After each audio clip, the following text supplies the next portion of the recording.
welcome to another episode of Hey It's Those Guys Game Reviews. I am Nick Silviano and this is Connor Jagger, and today's episode is brought to you by this little stupid red bar. I fucking hate it. And today's game we're reviewing is Skyward Sword for the Nintendo Wii. Possibly the last Nintendo game to come out for the Wii. The last big game to come out for the Wii until they come up with their new system, however that's going to turn out. It's going to turn out shitty, I'll bet you $50 it turns out like a piece of shit. I gotta tell you, I'm not looking too forward to the next gaming generation. I think it's going to suck mightily. Mightily? Okay.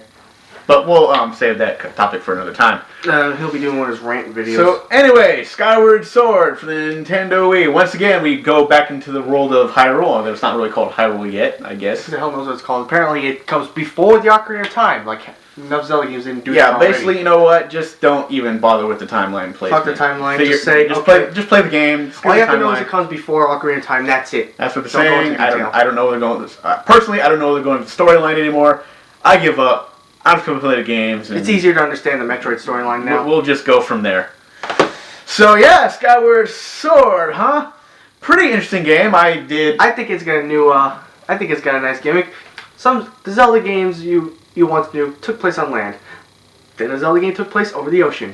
This one takes place in the sky. That's right. This time instead of like some boring, stupid boat who talks for some reason, you get the bird and you fly. It's definitely, I think, the travel aspect that way when you go from point to point is more interesting, and it's not as long as it was when you're on the boat, which was just kept going and going. This one, you can get to where you're going pretty quick. So basically, once again, you're Link, and you're raising in some Knight Academy place that takes place on Skyloft, like the main land. And there's a bunch of rumors going on about what really happens below the clouds, and basically you're gonna find out what happens. You find out when Zelda says it. So the big gimmick, I don't want to use the word gimmick, but I'm at a lack of words here, was the motion controls for the game, And, there have been a lot of mixed reactions to their motion controls, saying, some people claim that they don't work, others say they work 100%. I'm going to say they work at 90% of the time. But I will say that I think the motion controls for the game were overdone. Unlike the other previous games where the motion controls don't work, this one actually happens to be the one that works the most. I mean, with the when you played Twilight Princess on the Wii, I tried that. I was horrible at it. You barely had to move the remote to swing. This time, you actually got to get into the whole thing where you're doing this, that, and the other thing, and that is kind of neat. And you kind of use it to balance on ropes and to fly. I think the part where it really annoyed me the most. Yeah. Is where you had to when you have to use the puzzle pieces. What are you doing? My hand's asleep. I don't know. How did you do that? I really don't know. I don't know. My hand's asleep. Seriously?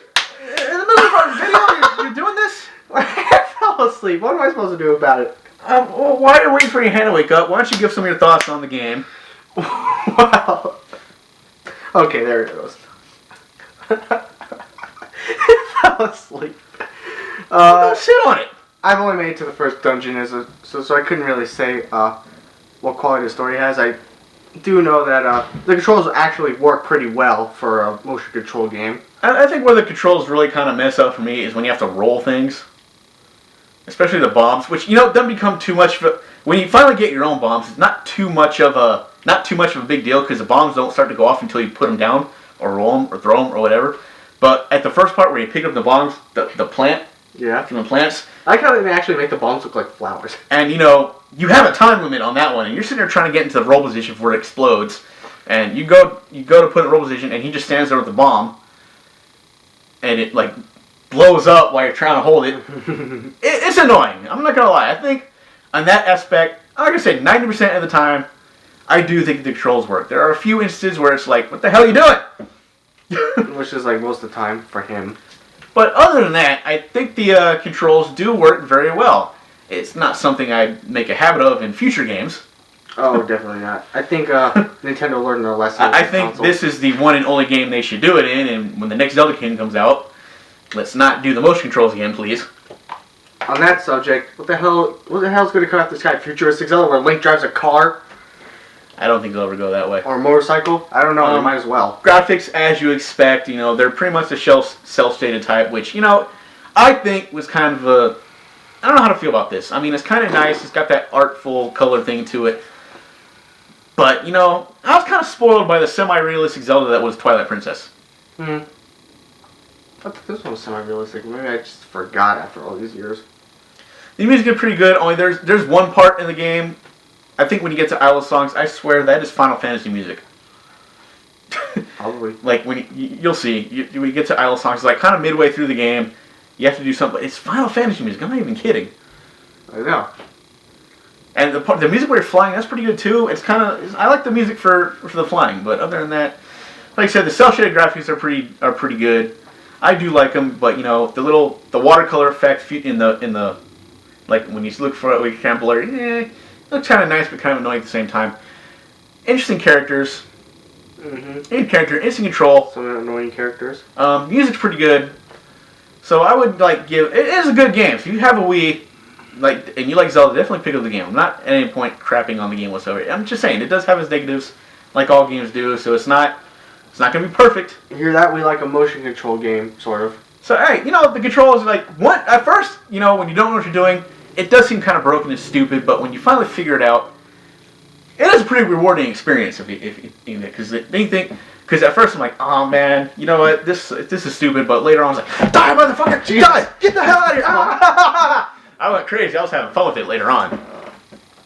So, yeah so. What Nick means to say is...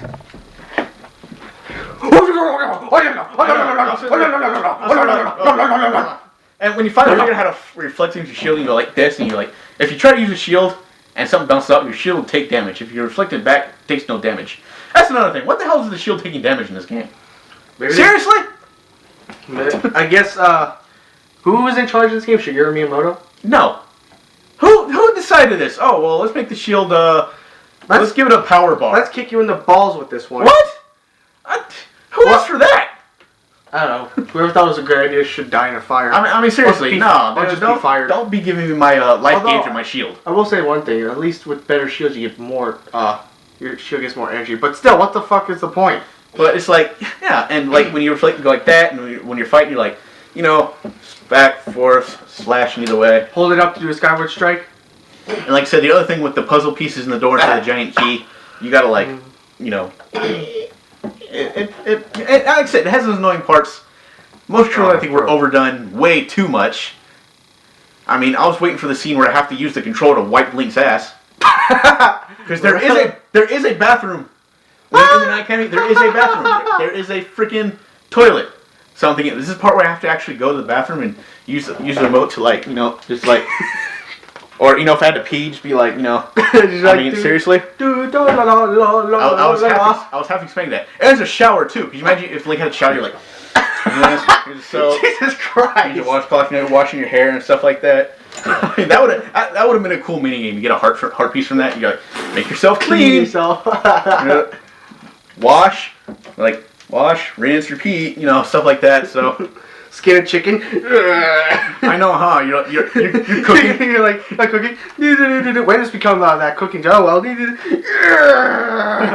Gotta chop up the carrots. There was potential. I think they should have put this stuff in the game. Like a bunch of Cooking Mama style minigames. You're fighting an enemy, just like, you have to bash its skull. I know, I mean, kind of cool too. You're just like, die! I know you're dead, but I want to hurt you some more. Just... Oh, okay. I know, so, motion control is quite overdone. I guess it could have been worse, but... There's just the Wii mode, and Link throws a sword. So, anyway... Yeah, like I said, it is a fun game. It's pretty fun, It's funny like that. I know, your head itches. Personally, I think for the next Zelda game... Pick your nose. They really... I know, they really need to... They really need to start getting into the voice acting.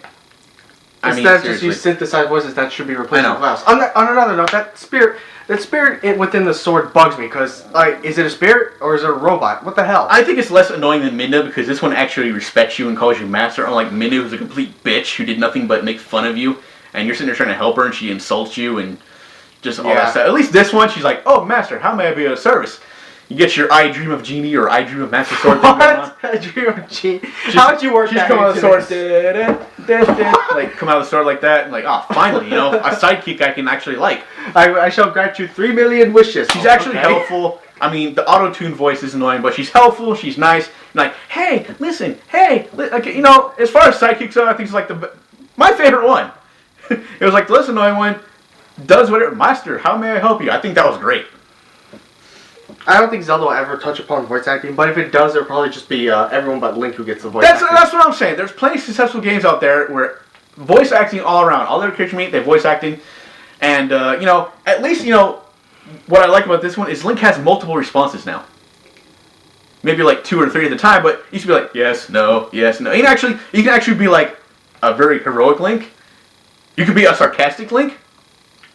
Oh, like in every other game these days, you can just be straight up douche Link. Or you can, yeah, seriously, it gives you like choice to be neutral, sarcastic, nice. I think that's a neat element, and I think that's something they should carry into the next Zelda. And when you apply, they should apply that and, like, you know, have every other character around you be voiced, just not Link. Like I said, play successful games, no voice to the main character, but awesome nonetheless. You know, Half-Life, the Elder Scrolls series, Dragon Age Origins.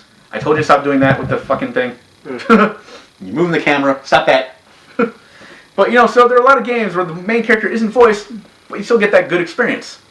And I think that's something they should go ahead and incorporate in the next Zelda game. Actually, in most of the Nintendo games whatsoever. And by the way, and speaking of voice acting, I think they did a pretty good job of voice acting in Metroid. In Metroid Other M. A lot of people didn't. But yeah, but then people bitched about that. So what the fuck do you want, Nintendo fans? You want voice acting or you don't want voice acting? The thing acting? about Nintendo fans is that every game I've noticed this. Every game Nintendo's come out with, the main character, except Star Fox, talks. And when they started talking, people just got upset at it. I mean, Metroid Prime 3. That's a good example. And this is when a lot of games transitioned to 3D, like Sonic and stuff. All the characters around you, Samus never said a word. All the characters around you talk, and I thought that was great. And I think that's something they need to incorporate in the next Zelda game. Even if you just leave Link silent, it's fine for everybody. I know, just have him give him the multiple responses like he did in this game. I thought that was great. I like the whole multiple response thing. And, and apparently, after a certain season, we're getting closer and closer to Zelda and Link doing what everybody's been wanting to happen all these years. I know, it was like they're about to make out or something. And yeah, Link's finally going to get some. They're getting closer and closer, so that's something right. Maybe because since Peach is always offering Mario cake, Zelda will offer Link pie. Oh my god. Oh, what? Oh, come on. So, anyway, I'm going to go ahead and give this game a 6 out of 7. While I did enjoy it, I really think the motion controls, while fun, were overdone in some parts, overdone and unnecessary in some parts. But other than that, great game. Do I think it's like Game of the Year material? I think so. Is it going to win? Probably not. No. I give it a 6 as well. So, 2 6 out of 7. So, you know, like I said, excellent game. There's no... Like I said, the flaws are few. But a lot of the game is, I think it's pretty good. And yes, you'll have less of a headache if you don't try to incorporate the storyline in it whatsoever. So, alright. And like I said, because of the shield thing, you know, that's just stupid! Stupid! Alright. See you guys next time. When we will eat... That's not us.